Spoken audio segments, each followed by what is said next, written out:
Waves of migrants from other Philippine provinces and even other countries have turned Puerto Princesa into a melting pot of various cultures. Among the original inhabitants are the Cuyunons who possess a rich legacy of folklores and traditions. Indigenous groups include the Palawans, Tagbanwas, Taot Bato, and the Bataks, each group with its distinct culture and system of beliefs. The Palawan tribe, also known as Palawano, is an indigenous ethnic group found in Palawan. The Palawans have an animistic belief system, believing that all living things have a soul and that humans should do our best to live in harmony with plants, animals, and nature. A central concern for the Palawans is how they can fulfill their own needs while remaining respectful of the spirits that surround them. An example of how their animistic faith influences their traditions is their unique practice of cooking food only inside bamboo tubes. The practice of cooking using bamboo originates from the tribe's history of being nomadic. As bamboo tubes were easy to transport, prepare for cooking and dispose of afterwards. In addition to this, using bamboo to prepare food helped minimize the resources they would take from their surrounding environment. They prepare delicious delicacies like the piñaram, a rice or cassava cake similar to the Tagalog's bibingka. The Palawan tribe's bamboo cooking tradition shows us that efficiency and economy with nature are enough to fulfill our daily needs.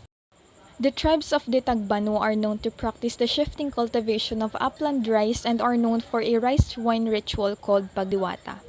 The Tagbano tribes also believe in a lot of deities that they believe can be found in their surroundings. The Batak, which means mountain people in Cuyuno, lived in the rugged interiors of northeastern Palawan. Living close to the nature, they are peaceful and shy people. The Batak believe in nature spirits with whom they communicate through a babaylan or medium. The principle on which the Palawan base their life is called ingasik, meaning compassion. This underlies all their actions and emphasizes the importance of behaving with generosity and sympathy towards others. The people of Puerto Princesa are very warm and friendly, hospitable and full of pride at their natural heritage. More than 75 distinct cultural groups live in the area. Most of these cultures are of Asian origin, but there are also African and Spanish cultures in the area. This makes Palawan an amazing place because of the diversity of the culture. The largest province in the Philippines, Palawan is home to a number of indigenous ethno-linguistic groups including the Tagbanwa, Palawan, Taot Bato, Batak, Agutaynon, and Cuyonon. These communities are dispersed throughout the province and reside in mountainous and coastal villages. According to the history of the province, the ancestors of these destitute individuals inhabited Palawan long before the arrival of Malay settlers from the Indonesian Empire of Majapahit in the 12th century. Some of the characteristics possessed by these indigenous ethno-linguistic groups are being peaceful, shy, simple and artistically expressive, creative, hospitable, and humble. Some of these indigenous groups, such as the Batak, have short, curly, and typically kinky hair, while others, such as the Agutaynon and Tagbanwa, have brown skin, slender stature, and straight hair. There is also a tribe in the province of Palawan that is considered naive when it comes to socialization and would always welcome outsiders with great caution because they have always feared getting sick, and this group is the Palawan. The aforementioned indigenous groups such as the Taot Bato continue to live a simple lifestyle. In this tribe, men continue to wear bark and fabric G-strings, while women cover their lower bodies with fabric skirts. The majority of the women in this tribe are half naked, but as a result of trade, they are beginning to wear blouses. These tribes, the Tagbanwa, Palawan, Taot Bato, Batak, Agutaynon, and Cuyonon continue to live being artistically expressive, creative, hospitable, and humble. They write their own music, choreograph their own dances, and create their own games.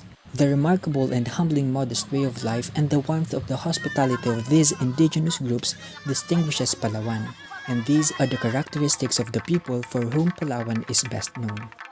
Here's the basic recipe for Palawan's famous honey nugget. First, gather the ingredients. Grease a 9x 13-inch baking pan. When the pan is hot, slowly pour in the oil. Put the nuts in and cook them for 3 minutes until they become golden brown.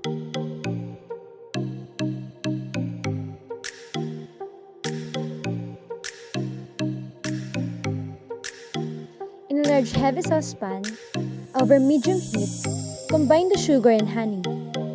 Stir constantly until the sugar dissolves. Then use a wet pastry brush to wipe down the sides of the saucepan to prevent sugar crystals from forming.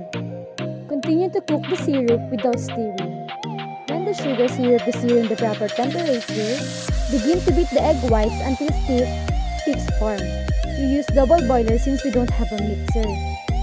Remove the pan from the heat once the syrup has caramelized. Pour the hot syrup slowly into the egg whites.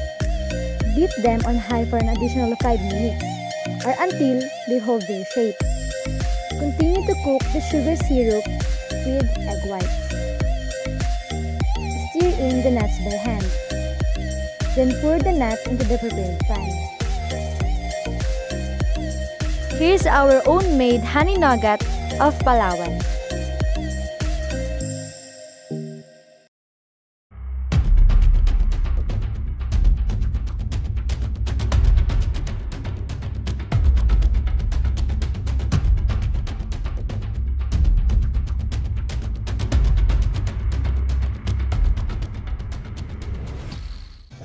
A week-long celebration of the founding anniversary of the civil government of Palawan, dubbed as Baragatan, from a Cuyuno word, begar, which means a convergence of people coming together from various municipalities, bringing their songs, dances, and music, and present all these aspects of life through cultural presentation, trade shows, exhibitions, float parades, and street dancing.